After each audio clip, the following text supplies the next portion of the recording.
Thank you so much. That's a frightening look. You guys, I'm actually nervous tonight, which is kind of weird, because I haven't done this for a while. It's been kind of a rough week for me, too.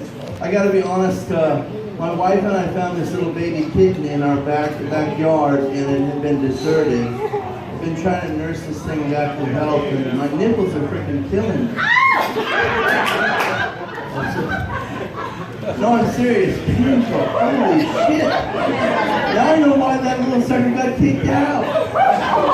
Ouch. No, but you know what, too?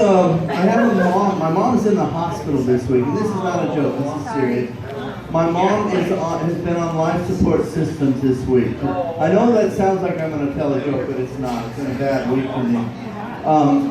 And actually, I was nearly killed horseback riding a couple of days ago, too. Horrible. If the lady that worked in the Kmart hadn't come out and pulled that cord when she did, I would have seriously. But it could have been worse. There was a rocket ride right behind that. Who knows what that would have been. Can I ask you guys a question, just by show of hands here? Who finds the people that work at fast food restaurants to be brainless? Anyone? Thank you, thank you, thank you. I mean, it's like these people just cannot activate their brain cells. You know what I'm saying? I recently had a situation. I was back in Tennessee, and I'm doing the drive-thru. You guys know what is it called? I'm trying to think of the name of the chicken place. We have Popeyes. Popeyes. Thank you very much. Popeyes chicken we have here in California, right? So I see this Popeyes chicken. I'm thinking, we have that in California. Surely they'll have good food. So I pull into the drive-thru. When I get up to the window, I hear this little thing come through the microphone, you know.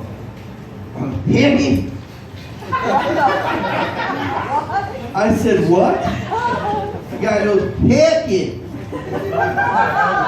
I'm thinking, okay. I said, I'm sorry, I don't know what you are saying. So the guy slows it down for me. He goes, can I help you? I said, oh, okay. I said, yeah, I want to get that two-piece chicken dinner. And I'm still looking at the thing because I'm reading the sign. I've never been to a Popeyes. He tells me, sides. I said, what are you saying? He goes, sides.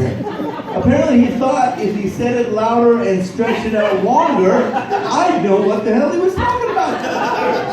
So I said, I don't know what you mean. He goes, what do you want on the side? So I said, oh, okay. Now I got to tell you something before I go any further with this. Before this had happened, I've been talking to my mother-in-law who's from Tennessee, and I said, are you from Tennessee? Obviously. Are you really? Obviously. You know what's awesome about Tennessee, you guys? A lot of you guys don't know this, but toothbrushes were invented in Tennessee. It's true. If they'd been invented anywhere else, they would have called them teeth brushes.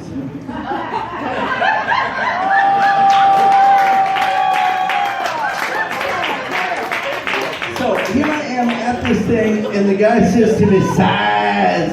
And then finally says, what do you want on the side? I said, I don't know, what do you have? He goes, we got pork and beans, coleslaw, mashed potatoes, and corn on the cob. I said, holy shit. You said that really fast. Can you repeat that? He goes, read the goddamn sign.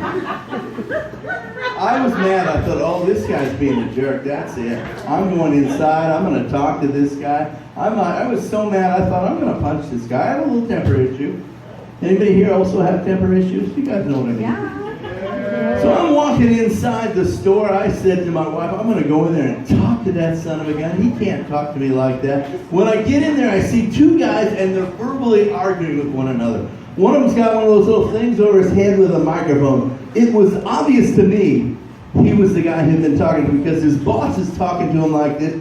They're going at each other, arguing, and his boss said what I think is the funniest thing I've ever heard in my life. His boss looked at him and said, you're lying through your goddamn tooth. And yes, indeed, he had a single tooth right there. Well, this is not my only experience with fast food restaurants. I find them to be interesting. Right here in Morgan Hill, anybody live here in Morgan Hill? Yeah, I pulled through the Taco Bell in Morgan Hill here a couple weeks ago. and I ordered a extra large Diet Mountain Dew light on the ice. I got up to the window, she hands it to me, and she says, "Would you like hot sauce with that?" I thought, okay. I popped the lid open. I said, "Yeah, I'll take the habanero sauce." She goes like this and slams the window shut. She was pissed. She thought it was wrong of me to answer that question. So anyway, I came back, same lady the next day. There's a little sign on the window that said, "No bills over $20, so I ordered everything on the left side of the menu. She rings it up, she says, $264.83. I said, Your sign right there says no bills over $20.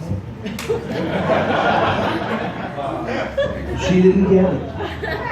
And neither did I. She said, "That's not what that means, you dummy." Here's the funniest thing to me, though. I actually tried. Anyone speak Spanish here? We have some Spanish speakers, right? I started to order some food in Spanish at Taco Bell. Right? I thought, I hear it all the time, people in front of me speaking Spanish. And there's this gentleman there's this guy at the window. He goes, "Are you speaking Spanish to me?" I said, "Well, yeah, I was." He goes, "This is America. Learn how to speak English, damn it." Anyway, I was telling you my mom has been sick, and I was thinking about that tonight, and I thought, I wanted to share with you guys. Anybody here have good, fond memories from your mothers? We do, right? Moms are cool. My mom, the things I remember about my mother is when my brother and I were little kids, we used to get in fights. Anybody get in fights with your siblings? Sure. Everybody here, right? I don't know what it was. Whenever I would walk by, my brother would see a sign on my forehead that said, "Hit me here." So he would hit me. Next thing I know, we're in a fight. My mother would come into the room, and my mom would start screaming. Now, I don't know about your mom, but my mother would hit a high-pitched note, and all the garage doors in the neighborhood would I used to think, oh my God, my mother would do this thing. We'd be fighting, and she would start praying for God to take her. "Oh Lord, I went through hell with these boys. I went through 27 months of pregnancy with them, and this is what I've got to deal with. Please take me, God." Now, my mother's prayers were so fervent that I used to think God was going to take her, and my dad would come home, and I'd have to explain what the heck had happened. He'd be like, "Where's your mom?" "Talk to her."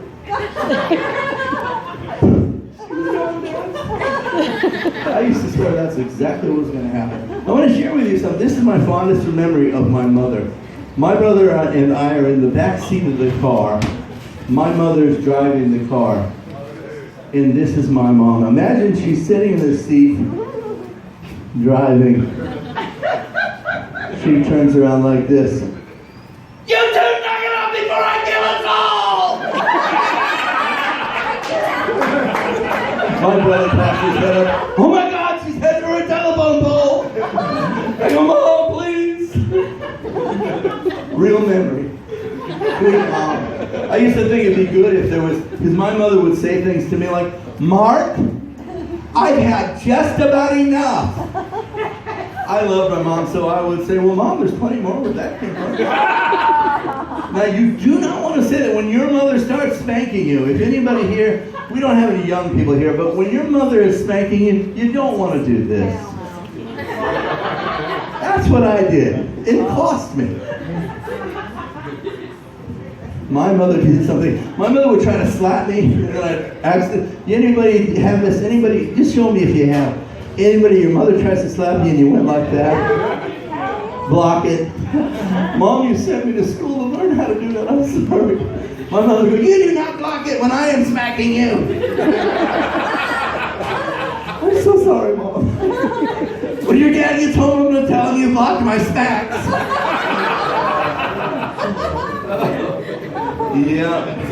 Yeah, I had those kind of parents. Wonderful, wonderful group of parents. I want to share with you something. Does that mean Mark get off the stage?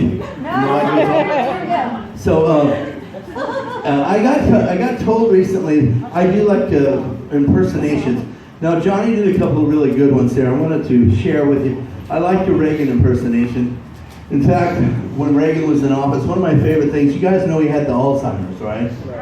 His last day in office, it was on a Sunday, and he came on to do the State of the Union address, and he said this. Some of you are going to remember his voice, some don't. He said this, he said, "Well, as you know, today is Easter Sunday, and I am very excited because I got to hide my own eggs." Was that mean? I'm sorry. You know, when Bill Clinton was president, a lot of people don't know this, but I enjoyed this speech that he gave that was kind of on the side telling people what had happened to the Monica thing. You guys know about this? He started talking, he goes, "Well, I'm going to tell you the truth, see? And when I do, you'll be one of 3 people. So don't tell Hill, because she thinks I've been telling her this truth the whole time. The fact of the matter is, I thought she was under there looking for paper clips. What can I say? The subject just sort of popped up. What was I to do? She said to me, Mr. President, I would love to be on your staff." I said, woo-wee. I said, "Monica, do you feel like this is something you can really handle?" She said, "Looky here, I have faced bigger and harder things than this before, and I usually take them head on." I said, "Well, Monica, it's important to me that you treat this thing kind of gingerly, like you would like a family heirloom or like a timepiece or a clock." She said, "Well, Mr. President, this thing doesn't look like a timepiece or a clock." I said, "Well, Monica, just wait till you get 2 hands and a face on it." Now, I'd like to share with you a poem that Bill wrote in the voice of Bill Clinton. I'm going to share with you this poem. It's about myself and Monica, but before I do, I need to explain to you, it was written at the same time as Ted Kaczynski, the Unabomber, had been captured. It goes like this. Bill Clinton and Monica Lewinsky were trying to prove what Ted Kaczynski most surely had known, that an intern is better than a bomb in a leather given a choice of how to be blown. Thank you, sir. Appreciate that. All right, thank you, guys. That was it.